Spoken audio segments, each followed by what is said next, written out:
Hey, yo, everyone, Andrew here, bringing you another video review. And do you know what today is? Today is Wednesday, the best day of the week. You know why? Because it's comic book day. That means we're going to be talking about my comic load for this week. So with that said, we're just going to jump right into it. And we'll start off with Batman, issue number 10. And as always, I try to get each and every single cover, even the cover which gives me the free digital download, which I never use. Someone asked me if I could give them the code. Unfortunately, my friend already got to it before you did. He's getting the code so he can read Batman. But yeah, Batman issue number 10. So we're getting to the end of the Court of the Owl story arc. And Batman and his Bat family have rounded up all the Talons, all the assassins out there. And basically, Batman is closing in on the Court of Owls.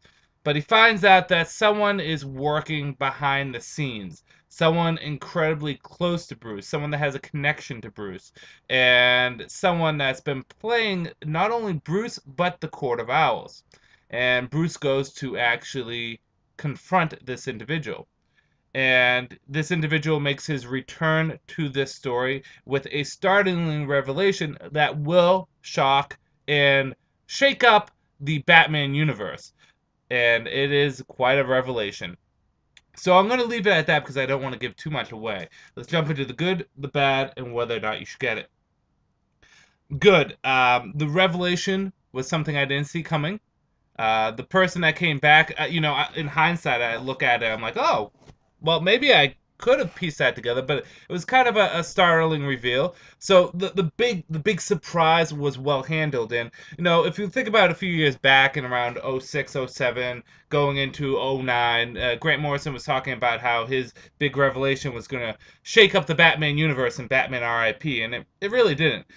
This will shake up the Batman universe, and once you read about this individual and what they're becoming, you get to see the connections throughout the rest of the DC universe proper in a way. So it's kind of an interesting and unique revelation. So that was very well handled, and the pacing of the story was pretty good too. It starts off with a lot of searching and going after the Court of Owls, and it's a little bit of a decline in the pace, and then it starts back up, and it starts to get again, very interesting. And this has excellent setup for the 11th issue, which I believe is the ending of the Court of Owls story arc. Issue 12 is kind of the epilogue, but good setup for the last issue. Bad, I don't want to give too much away, but the actual court itself, a good majority of the members are taken out, and they're taken out kind of off screen, kind of off panel, and that was a little disappointing. There's still many courts out there, Court of Owl members. We know that because they're going to tie into the new story that's coming out, or the new series that's coming out, Talon, but still was a little disappointing and anticlimactic with that. But on a whole, looking back on this and just rereading it a few times and just thinking about it, this was really good. Scott Snyder has not disappointed at all. And it is a revelation and a shocker, a very well handled shocker that you will never see coming. So, 5 out of 5. Really good. Next, we are going to be doing Batman and Robin issue number 10, which, if you read at the bottom, it says The War of the Robins. Right there is an interesting concept, one of which I kind of always wanted to see all the Robins interacting in a negative way, kind of. The story starts off with actually a really cool scene with Dick, Tim, and Damian, along with Bruce and Alfred, getting a family portrait done. Bruce wants to, have to add a portrait to his large collection of the Wayne family portraits. Jason's obviously not there because, he's psycho vigilante. Although he does get a little upset he wasn't invited. And while this is happening, there's bickering going on, mainly between Tim and Damien, and it comes to such a boiling point that Damien invites all the former Robins out into the street in their respective costumes, and he says, I'm going to challenge all of you, and it's going to be at something that you guys think that you're best at, and I'm going to take something from you to prove that I am the best Robin of all. And all of them are like, you serious? Even Jason is like, really, dude? I gotta go and chill with Starfire And you wanted what? Seriously? But Damien is all about doing this. And while this is going on, there's a villain rising up and basically collecting all these miscellaneous no-name criminals who have been scarred by the Batman in some way and creating an army to take down the Batman. Kind of a dysfunctional, disfigured army, but an army nonetheless. And that's basically the story itself. Let's get on to the good, the bad, and whether or not you should get it. Good Damien was just so entertaining in this, especially his interactions with the various different former Robins and how he feels towards the former Robins. The scene in the very beginning with them getting their family portrait was, although not a big scene, a very touching scene. Uh, as much as Bruce is a loner, let's be honest, he has the biggest comic book family out there. With the exception of maybe the X-Men, I think the X titles have more people in it. But I don't know if you would consider that too much of a family. I'm sure a lot of them consider it a family, but I mean the random X-Men that show up, I don't know. I don't read Marvel, so I can't really comment too much. But I mean, Bruce saying that he's much of a loner, he's not really. He has a big family, so it's good to see this kind of weird, awkward love between all of them. And just seeing all the Robins together talking to each other is really fun, and the story has a good setup with that angle. Bad, I'm not really feeling the villain, and I'm not really feeling his angle of the story. But besides that, this was a really fun issue. 4.5 out of 5. Pick it up. Batgirl issue number 10. So we start off with a new group of vigilantes coming into Gotham and a new individual trying to clean up Gotham. Their names kind of escape me because, I mean, they're new. So I haven't quite had it solidified in my brain yet.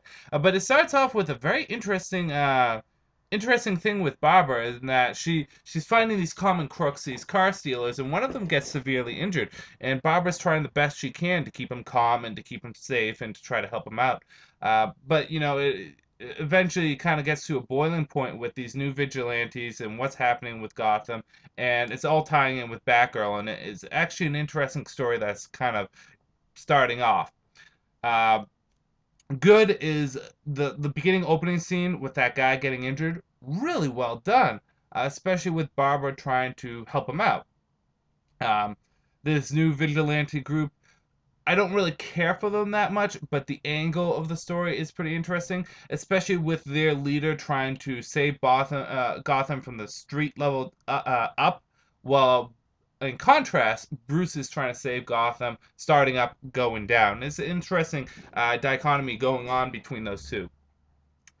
Bad is, the main villain slash villainess. It's a villainess. It's a girl. Uh, she has an interesting story, interesting background. I'm eager to see more of her, but like I said, the vigilante group, I really don't care about them. One's a hot girl ripoff, as you can see there. I really don't care for them that much. But yeah, she's interesting, but her group isn't interesting.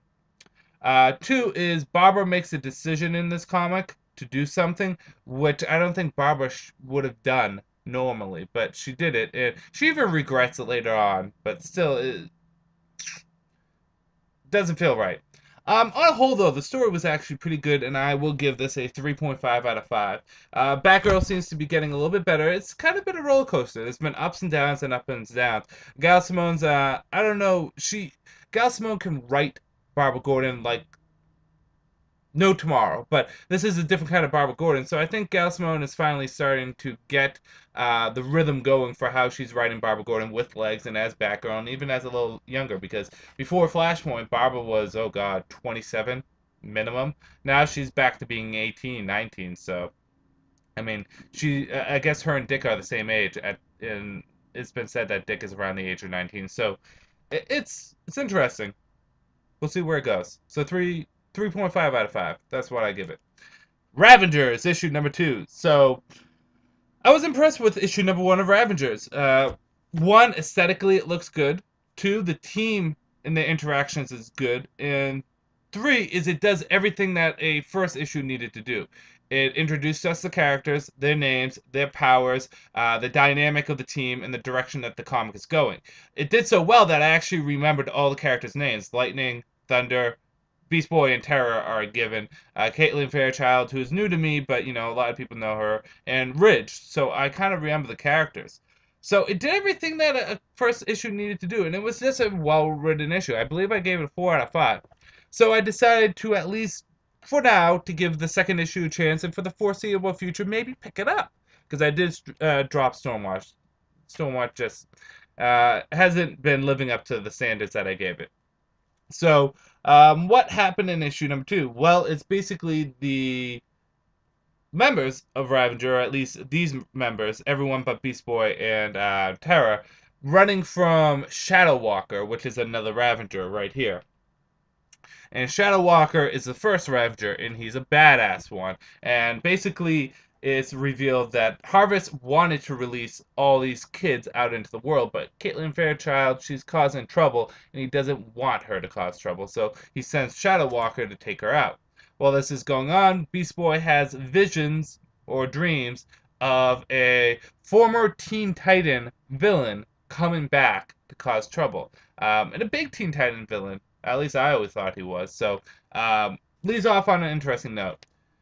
So, how does Ravager issue number 2 stand up? Sorry, the phone was ringing, so I had to go check it. You never know if it is a job opportunity or not. So, back to Ravagers. How did it stand up? Good. The Shadow Walker guy was a good villain, an interesting villain, and I like the fact that we get to learn more about the suits, why they're wearing them, and exactly what the suits do. The team was had a good balance in bickering with each other and working with each other. I particularly like the the dynamic of in the opposites of personality between Thunder and Lightning, and the two of them working together, brother and sister. I'm starting to like Caitlin Fairchild more in her role as a leader slash mentor. And the setup for the final villain, or not the final villain, but the next villain, the former Teen Titan villain, I am excited for. They even gave you a little backup stuff here, like some sketches, concept sketches that they had for that Teen Titan villain. Bad. We only see Beast Boy and Terra at the end. And for me, although I'm liking this team thus far, for me, Terra and Beast Boy are the main draw, character-wise, because these characters are all new, except for Caitlin Fairchild, who, again, I never read her. She was in Gen 13? Beast Boy and Terra were really the draw for me. So I wanted to see more of them on the team, but the team still worked, even though they weren't really there that much. And there's something special about Beast Boy, which I find interesting. I want to learn more. Maybe we get a reason why he's a different flavor. He's red instead of green. On the whole, Ravagers issue number 2, a little hot here. It's like 85 degrees. It's crazy. On the whole, Ravagers issue number 2 was a good issue. I really did enjoy it. It held up to issue number 1, so I'll give it a 4 out of 5. And for now, I will continue with the series, because it's a fun series. So yeah, Ravagers issue number 2, pick it up if you've been enjoying it. And like I said, the thing I like about Ravagers is it has kind of a weird pseudo X-Men feel to it without actually being a copy of X-Men. I don't know if that makes sense. It's like X-Men meets Teen Titans in a weird way. So we're moving on to our good friend Rob Liefeld. And that will be with Deathstroke issue number 10. Now, going back to last month and the 3 titles that Rob Liefeld has pulled out for us in the new 52, since Hawk and Dove are no longer with us, sadly, because I liked Hawk and Dove despite its faults. He has 3 titles: Hawkman, Grifter, and Deathstroke. Hawkman was actually pretty good, the issue he had. Grifter was okay, and Deathstroke was not so good. So he kind of hit all levels. It was almost like Lobdell when Lobdell first took over his 3 titles. So I was curious to see how Deathstroke was going to fare out this time around. And Deathstroke is basically chasing down Lobo, and because Lobo has got free, and you can't have Lobo running around. The basic premise of this issue is Deathstroke is still tracking him. He goes back to the prison where Lobo was at, and he gets attacked by some alien dude. While Lobo is going around eating at a diner. It's Lobo. Just let him happen. And Lobo has an ultimate plan, and his plan, not a big shocker. He wants to blow up the Earth. I mean, come on, we're talking about a guy that blew up his own planet because they didn't like his science fair project. Oh no, that was his science fair project. Lobo's science fair project was to blow up his own planet, and he got an A. Sirens for you. Anyways, good, bad, whether or not you should get it. Good is I thought Lobo was handled decently. Deathstroke was less of a whiner and a little bit more meticulous, a little bit more assassin-like. So at least Deathstroke is getting a little better character-wise. Not quite perfect Deathstroke, but he's getting better character-wise. And the fighting wasn't too bad. There is a bit of a build-up to the Lobo-Deathstroke fight, the big fight that they'll have.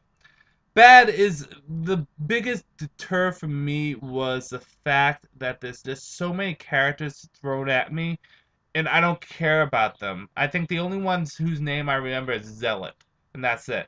There's a bunch of characters that I just don't care about. And I think it hurts the story quite a bit because there's all these miscellaneous things, and I feel like skipping their dialogue because I just don't care about them. I want to see Lobo and Deathstroke take them out, and Deathstroke working with people just feels a little off because I mean, there's been a few rare instances that Deathstroke has done it. The biggest one that comes to mind is Panic in the Sky when he actually worked with heroes. I think that's when they were trying to make Deathstroke an anti-hero, but. Yeah, it really should be Deathstroke on its own. I would like it more if Rob did Deathstroke's inner thoughts while Deathstroke was going around and hunting down Lobo. On a whole, better than last issue, but not too much. I will give it a 3 out of 5 because I did get a good amount of enjoyment out of it. Uh, but yeah, like I said, ditch the other characters and just work with Deathstroke. I don't know what is. Maybe if you look at all, with the exception of Hawkman right now, the titles that Rob Liefeld do, it feels as though he has to have other characters there. I don't know why. Maybe he has an issue writing a character singularly on his own, but yeah, Deathstroke, I'll give it 3. It wasn't that bad. Wasn't great, but wasn't that bad. Seeing that we're talking about Rob Liefeld, we might as well talk about Grifter. So Grifter and his new band of merry men are out to take out the Demonites, and we have the new Demonite Hunter class. All those other Demonites we were fighting, those really hard things to kill, ha! They were just scouts. We learned that last issue. The Hunter classes are red, and they have really bulky bodies and really powerful guns. So Grifter in this has to step up and be a leader, and we learn more of Grifter's powers that he has in an interesting way. Will Grifter and all his team members get out alive, or will there be some casualties? Well, you're just going to have to read and see. Good, bad, and whether or not you should get it. Good. The new powers Grifter has were actually pretty shocking and pretty interesting and pretty fun. The dialogue between them, the bickering was all pretty good, and the action was pretty good. This was actually a pretty decent issue. Bad. I can't really think of too much bad, except for at the end, there's a villain that shows up, a Demonite warrior, and he just looks so silly. He looks so silly. He really does. But besides that, Grifter was actually a pretty good issue. I'll give it a 3.5 out of 5. Pretty fun. Enjoyed it. So, yeah, Rob, you're doing decent. Hey, I give everyone a fair chance. On to Demonites, issue number 10. So the Demonites were being attacked by a sea creature, and don't worry, they take care of the sea creature. And right now they're trying to get back to Camelot. And they have to go through a lot of stuff to get back to Camelot. In particular, giant, ravaging beasts. Evil, magical beasts. When they get back to Camelot, there's a shocker when it comes down to what's happened to Camelot, what is there, and exactly what they need to do. And it leaves off on a bit of a cliffhanger on a transformation of all the Demonites to actually Demonites. You'll get it once you read it. Good, bad, whether or not you should get it. Good, the art is great as always. The fighting was fun, particularly the fight between the giant magical wolf and what Shining Knight does. The ending has a good cliffhanger, and yeah, good cliffhanger. Bad, the dialogue wasn't bad, but it wasn't great either. And in addition to that, at times I kind of felt like what exactly are the Demon Knights doing again? It's almost like I forgot that they were going to Camelot or Avalon, or I think it was Camelot that they were originally going to. So besides that, it was a good issue. 3.5 out of 5. Pick it up. Okay, we're getting towards the end of this week. Next we have Shade, issue number 9. Yeah, so Shade has gone to, I believe, London. He's now in London. And he's tracking down one of his offspring, descendants, kind of thing. It's really hard to tell with Shade. Anyways, he finds out that his descendant is doing some shady stuff, and he is there to question him on that. And it doesn't quite go out the way Shade wants it to because, well, he faces something that is a bigger threat to him than anything else he's probably fought. So, will Shade make it out alive? Probably. But just to be sure, you should read and see. Good. Um, Good cliffhanger at the end. I liked the stuff going on with the Descendant, and I like the how Shade just shows up and kicks everyone's ass. Bad is James Robinson, really great at writing Shade, but I feel as though it was a little too wordy at some points, just a little too wordy. The dialogue was great, but just a little too wordy. Um, but besides that, this was a good issue. 4 out of 5. Pick it up.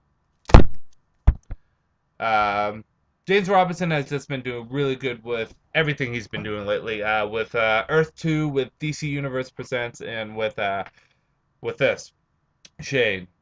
So we're going on to Superboy issue number 10. So this picks up where Teen Titans left off. Superboy and Wonder Girl were separated with the rest of the Titans and are marooned on this island, the Island of Mystery. The Mysterious Mystery of the Mysterious Mystery Island. I think that was the title of this issue. It's basically Superboy, a lot of supers, working with Wonder Girl. And the two of them kind of interacting and kind of becoming frenemies, for lack of a better term. They don't like each other, but they'll work with each other. And we learned a little bit more about each character. Don't think that anything's going to go on between the two of them, but there's a nice interaction between the two of them. And it leaves off on a weird cliffhanger. But kind of fun, but weird. Good.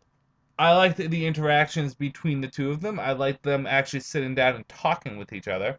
And their personalities are very distinct in this. The art was really nice, and the pacing was really good. Bad. The only thing that kind of baffles me a bit is this island doesn't look that big, and for some reason they can't find the other Titans. Kind of weird. But this was actually a really good issue. Probably one of the best of the Superboys so far. Which is saying a lot because Superboy really hasn't been good lately, and this has picked up quite a bit. So, 4.5 out of 5. I really did enjoy this. And last but certainly not least, is Green Lantern issue number 10. So the Indigo Tribe's lantern has gone out. All the members are going about acting like they're criminal sorts, and Hal and Sinestro are on the run. And basically, Hal wants to return the Indigo Tribe's lantern back into one piece so that their rings reactivate and they don't die. Not the Indigo Tribe. Hal and Sinestro don't die. I don't want to reveal too much of what happens, but there is quite a cliffhanger of an ending. Jeff Johns loves to do that. And it has to do with the return of a certain element to the Green Lantern mythos, and I will leave it at that. Good. Sinestro and Hal's interactions are always good. I liked how the Indigo Tribe was handled, particularly the main Indigo member. I forget her name, but I think her unofficial name is Indigo One. This one right here. What happens with Black Hand is pretty shocking, and the cliffhanger at the end is like, oh my gosh, shit is going down. Bad? None. Really. This is a 5 out of 5. Great issue, and I dare say one of, if not the best issues of Green Lantern so far. So, if you're a Green Lantern fan, you're gonna like it. You're gonna like it. So, yeah, pretty big week, but a pretty good week. And some solid issues in this. So, yeah, which one was my favorite? You'll just have to wait and see when I do my Andrew Cutter picks of the week. So I'm going to end this video here. This is Andrew saying peace out for now.